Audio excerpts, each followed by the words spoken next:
बेहतर कैरियर के लिए उचित विकल्प चुनना बहुत जरूरी है, क्योंकि सफलता न केवल मेहनत से मिलती है बल्कि समय के उचित निर्णय लेने से मिलती है। अपनी योग्यता के आधार पर अगर हम विकल्प चुनना हर विद्यार्थी के लिए आज बहुत अनिवार्य हो गया है। किसी भी दबाव में आकर या कैरियर के सभी क्षेत्रों की जानकारी के अभाव में कोई भी फैसला करना आपके कैरियर के लिए मुश्किलें पैदा कर सकता है। इसीलिए आप सभी विद्यार्थियों के लिए ये बेहद जरूरी है कि आपको पता होना चाहिए कि आप अपने 12वीं में चयनित विषय आर्ट, कॉमर्स या साइंस के आधार पर किस क्षेत्र में आगे करियर बनाना चाहते हैं। इसी सिलसिले में है मेरे साथ सार्थक अरोड़ा जी। तो आइए उनसे जानते हैं कि बेहतर करियर बनाने के लिए बच्चे कैसे काम करें। तो उनसे हम जानेंगे कि 12वीं पास के बाद बच्चे अपना करियर किस तरीके से बेहतर बना सकते हैं।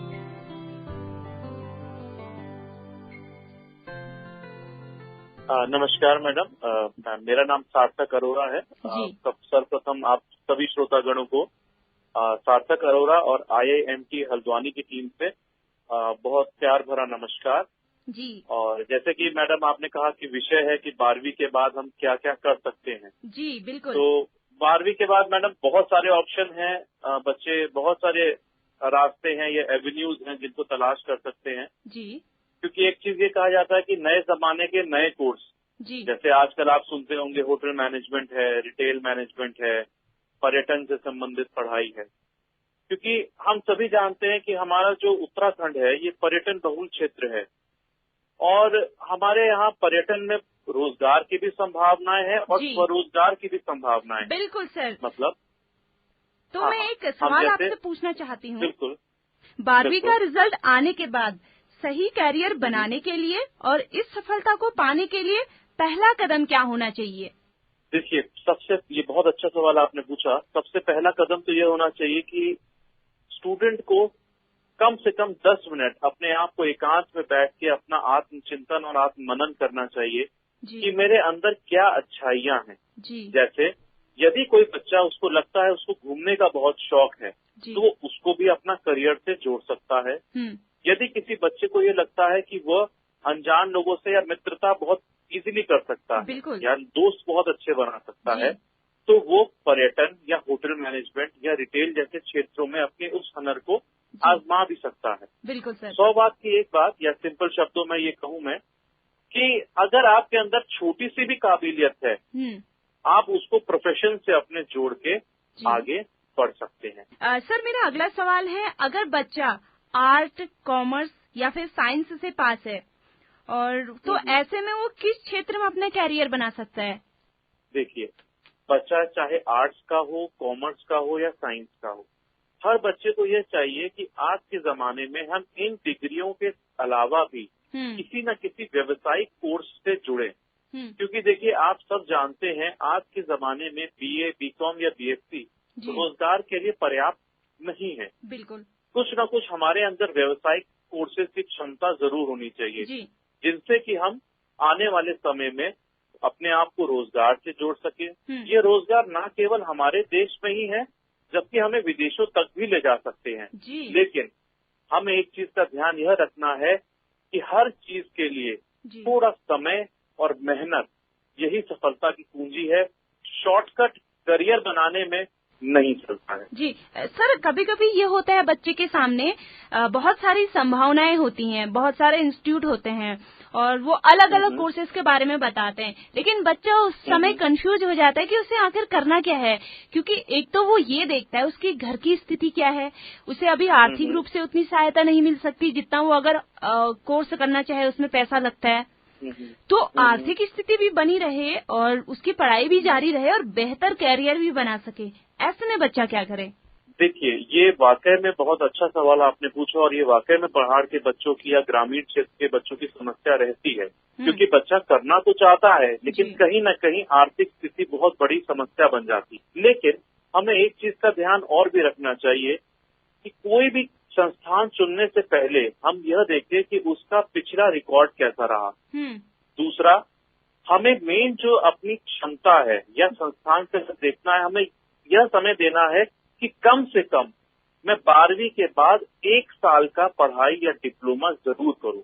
कई बार कुछ संस्थान जो है 3 महीने की पढ़ाई या 6 महीने की पढ़ाई कराते हैं, वो अधूरा ज्ञान रह जाता है। आप अगर मैं इसको लॉजिकली समझाऊं कि हमने 12वीं में 1 साल बिताया, हमने 11वीं में 1 साल बिताया, हम बीए फर्स्ट ईयर करते हैं तो 1 साल बिताते हैं, तो कम से कम हमें 1 साल का डिप्लोमा या सर्टिफिकेट कोर्स जरूर करना चाहिए। तो इन सब चीजों पे बहुत गहन अध्ययन करके ही हम आगे बढ़े। मेहनत तो बच्चे को ही करनी पड़ेगी और ये समझना पड़ेगा कि यदि मैं शिक्षा में थोड़ी पूंजी लगा रहा हूँ, वह आने वाले समय में मुझे पैसा कमा कर ही देगा। यदि मैंने शिक्षा में 40,000 रुपए लगाए हैं और साल भर में थोड़ा थोड़ा अगर मैंने किस्तों में भी दिया है, तो यदि मैंने 4 महीने भी नौकरी करी या 3 महीने भी नौकरी करी, तो जो मेरी लागत है वो वापस आ जाएगी और जो शिक्षा में मैंने पैसा लगाया है वो ताउम्र मुझे पैसा कमा के देगा। तो हमें थोड़े अपनी सोच में भी परिवर्तन करना पड़ेगा। बिल्कुल बिल्कुल। देखिए, मैं आपको सिंपल सा एग्जांपल देता हूँ। कई बार बच्चा क्या होता है, आर्ट में अच्छा है, कोई बच्चा क्रिकेट में अच्छा होता है। मैं एक छोटा सा एग्जांपल देता हूँ। हमारे पिछले बैचेस के कुछ बच्चे ऐसे थे जिनका ड्राइंग में बहुत अच्छा हाथ था। तो जब वो होटल मैनेजमेंट भी कर रहे थे तो उनको कई बार एड डिजाइन करने का मौका मिला अपनी संस्थान के लिए। ठीक है, जैसे कि हमें मेन्यू डिजाइन करना है, जिसको मेन्यू कार्ड कहते हैं। तो वहां पे भी उनकी रचनात्मक और जो ये थिंकिंग कैपेसिटी है, क्योंकि जो ड्राइंग और ये जो कला है, ये हर व्यक्ति के बस की बात नहीं है। अगर वो बच्चा सोच लेता है अच्छा कि मुझे कागज में ये चीज मैं अच्छी ड्राइंग कर सकता हूँ, तो वही चीज वो अपने करियर में भी उसको कहीं ना कहीं मदद मिलेगी। अब क्रिकेट का ही उदाहरण देता हूँ। हमारे पिछली बार 2 बच्चे थे कपकोट के, शामू सिंह दानू भी था और दीपक। अब इनका क्या हुआ, क्रिकेट में अच्छे से खेला इन्होंने गांव में। अब क्या हुआ, ये अपने होटल की क्रिकेट टीम में आ गए हैं। अच्छा। अब उनको एक मंच भी तो मिला और वो हुनर जो है वो यहाँ पे काम भी आ रहा है। जी। तो हुनर कहीं ना कहीं आपको बेहतर इंसान तो बनाता है और आपकी कोई भी कला हो वो अपना रास्ता अपने आप बना देती है। जी। अच्छा सर, जो बच्चे बीए बीकॉम कर रहे हैं तो उसके अलावा और क्या करें कि उनकी ये पढ़ाई भी जारी रहे और वो साथ में कुछ और भी बेहतर करियर बनाने के लिए कई अन्य कोर्स की तरफ जाएं? बहुत बेहतरीन सवाल आपका। ये समस्या बच्चों के पास साथ हमेशा रहती है कि हम बीए बीकॉम कर रहे हैं, सेकेंड ईयर में है या फाइनल ईयर में है, तो अब हम क्या कर सकते हैं। जी। उनके लिए बहुत अच्छे विकल्प है। एक रिटेल मैनेजमेंट नया कोर्स उभर कर आया है। देखिए, हमें एक चीज और भी ध्यान रखनी है कि हम कोई भी ऐसा कोर्स चुने जिसमें थोड़ा कंपटीशन लेवल कम हो, क्योंकि उससे रोजगार की संभावनाएं बढ़ जाती हैं। अब रिटेल मैनेजमेंट बच्चा बीए सेकेंड ईयर में भी है, थर्ड ईयर में भी है, तो अपना वो 3 घंटे का समय निकाल के इस पढ़ाई से भी जुड़ सकता है। तो होगा क्या, उसके पास बीए या बीकॉम की डिग्री भी रहेगी और साथ ही साथ उसको एक सर्टिफिकेट मिल जाएगा रिटेल मैनेजमेंट का, जो कि डायरेक्ट जॉब से जोड़ता है। जी मैडम। सर, कई बच्चे सरकारी नौकरी की तरफ भागना चाहते हैं तो वो उसकी भी तैयारी करते हैं, लेकिन अगर उन्हें सरकारी नौकरी ना मिले और वो प्राइवेट जॉब करना नहीं चाहते हैं तो फिर ऐसे में क्या करें बच्चे? ये सवाल वाकई में बच्चों को बहुत कंफ्यूज करता है और बच्चों से ज्यादा अभिभावकों को कंफ्यूज करता है, क्योंकि हर अभिभावक ये चाहते हैं कि हमारे बच्चे को गवर्नमेंट जॉब मिल जाए। देखिए, हर कोई व्यक्ति गवर्नमेंट जॉब में नहीं जा सकता और इतनी संभावनाएं भी नहीं है। मैं सिंपल सा एग्जांपल यह देता हूं, अगर बच्चे ने होटल मैनेजमेंट या रिटेल मैनेजमेंट से पढ़ाई करी है या किसी भी अन्य व्यावसायिक पाठ्यक्रम से डिग्री अर्जित करी है, वो किसी भी क्षेत्र में अप्लाई कर सकता है, चाहे वो बैंक हो, चाहे वो रेलवे हो, चाहे वो आर्मी हो। और ये सारे जो फील्ड हैं, अब होटल मैनेजमेंट की रिक्वायरमेंट आर्मी में भी होती है। तो या तो वो डायरेक्ट एंट्री से हम अपने आप को रोजगार से जोड़ सकते हैं आर्मी में, या जो विशेष रिक्वायरमेंट होती है आर्मी में, उनके फॉर्म भी भर सकते हैं। दूसरी बात, आपने ये कहा कि कुछ बच्चे हैं जो होता है कि हमें प्राइवेट जॉब नहीं करनी। भाई, मैं आपको सीधी सी बात ये कहूंगा कि हमें हर टाइप की नौकरी में जरूर करनी चाहिए। जब तक हम शुरुआत ही नहीं करेंगे तो हमें तरक्की कैसे मिलेगी। बिल्कुल। और अगर मैंने 3 साल 4 साल अपना जॉब करी है किसी भी अच्छे ब्रांड में, किसी भी अच्छी प्रॉपर्टी में या होटल में, तो आने वाले 5 साल के बाद मैं अपने शहर, अपने गांव में वापस आके छोटा स्वरूप या अपना व्यवसाय भी तो शुरू कर सकता हूँ। क्यों ना हम ऐसी सोच रखें। उससे हम न केवल अपने आप को रोजगार देंगे, हम अपने गांव के अन्य लोगों को भी तो रोजगार देंगे, और ये राष्ट्र सेवा भी है और समाज सेवा भी है। हमें ऐसी सोच रखनी चाहिए। जी सर, अंत में एक सवाल और, तो बच्चों की इस मानसिकता पर आप क्या कहना चाहेंगे कि जो बच्चे ये सोचते हैं कि सिर्फ सरकारी नौकरियां ही अच्छी होती हैं, हमारे अंदर टैलेंट होता है या बच्चों के अंदर टैलेंट होता है, उसके हिसाब से करियर का निर्धारण करना है, तो इस सोच को आप क्या कहेंगे? देखिए, ये आपका सबसे बेहतरीन सवाल है और ये समस्या वाकई बच्चों के लिए रहती है। हमें सबसे ज्यादा ध्यान तो यह देना है कि अपने हुनर को आगे बढ़ाने में ध्यान देना। जी। जो नौकरी कोई भी हो, चाहे वो गवर्नमेंट हो या प्राइवेट हो, जो भी व्यक्ति कर्मठ है या जिसको अपने सब्जेक्ट पे कमांड अच्छी है, जी, उसको कोई भी नौकरी से नहीं निकाल सकता। जी। दूसरी बात, यदि किसी के लिए एक रास्ता बंद भी होता है तो उसके लिए अन्य रास्ते भी तो खुल जाते हैं। मैं मैडम आपका ही एग्जाम्पल देता हूँ। आपको मैं काफी समय से, कई सालों से सुनता आ रहा हूँ, आपके अंदर भी एक कला है जो रेडियो पे हमें कैसे चीजों को मैनेज करना है, कैसे बात करनी है। अब यही कला से आप आगे बढ़ रही हैं। तो यही चीजें हम भी बच्चों को सिखाते हैं। अगर आपके अंदर हुनर है, आपको कला है, तो आपको जॉब की कमी नहीं है। बस हमें अपनी थोड़ी सोच बदलनी पड़ेगी और सब कुछ आसान है। हम कर्मों पे ध्यान दें, रास्ता अपने आप बनेगा। बिल्कुल। मौके उसी को मिलते हैं या किस्मत उसी का साथ देती है जो कर्म और मेहनत करता है। ये मेरे पे भी लागू होता है और सभी श्रोतागणों पे लागू होता है। सफल, आप किसी भी खिलाड़ी का एग्जाम्पल ले लीजिए। आजकल विराट कोहली का एग्जाम्पल है, सचिन तेंदुलकर का है, किसी भी नेता अभिनेता का एग्जाम्पल लीजिए। सबने प्रयास किया, संघर्ष किया और कोशिश करी। बिल्कुल। तो कोशिश करने वाले की हार कभी नहीं होती है, सफलता जरूर मिलती है। जी, बहुत बहुत धन्यवाद सर आपका। जी, हमारे साथ कुछ बच्चे हैं, जैसे कि आपका कुमाऊं वाणी है हमारे रेडियो स्टेशन का नाम। जी। तो हम इस नाम को सार्थक करते हुए हमने प्रयास ये किया है, कुमाऊं के विभिन्न क्षेत्रों से बच्चों को हमने यहाँ पे आज अपने रूम पे बुलाया है। जी, बिल्कुल। तो ये अपना थोड़ा अनुभव भी बताएंगे और युवा है तो युवाओं की पीड़ा भी ये समझते हैं, तो उनसे अपने अनुभव भी शेयर करें। बिल्कुल। जो कैंडिडेट है वो हमारे हैं ललित मोहन जी। मेरा शुभ नाम ललित मोहन पांडे मैम। ललित जी, आप कहाँ से हैं? मैं चंपावत जिले से हूँ।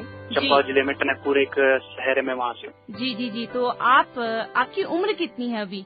मैं अभी 20 साल का हूँ। जी, चलिए बढ़िया है। अपना बेहतर करियर कैसे बने, आप उसके लिए क्या कोशिश कर रहे हैं? प्रोसीजर ये रहा कि जब मैं 12 पास हुआ उसके बाद मैं काफी कुछ सोचने लगा कि करियर कहाँ बनाया जाए जी। और कैसे। उस टाइम मुझे बस जॉब की होती थी कि कैसे एक सोफिस्टिकेटेड जॉब मिले जिससे मैं आगे बढ़ सकूं। बट जब से मैं इस हॉस्पिटैलिटी मैनेजमेंट मैंने जब से ज्वाइन किया, तब से हमें ये सिखाया गया और एक पॉजिटिव एस्पेक्ट ये दिया गया कि पहले जॉब के बारे में नहीं सोचनी, पहले एक हुनर और एक कला डेवलप करनी है हमारे अंदर, खुद के अंदर। उसके बाद अपॉर्चुनिटीज हमारा खुद वेट कर रही होंगी। तो अभी मेरा शॉर्ट टर्म गोल ये है कि खुद पे हुनर लाके, कला लाके एक इस क्षेत्र में आगे बढ़ूं।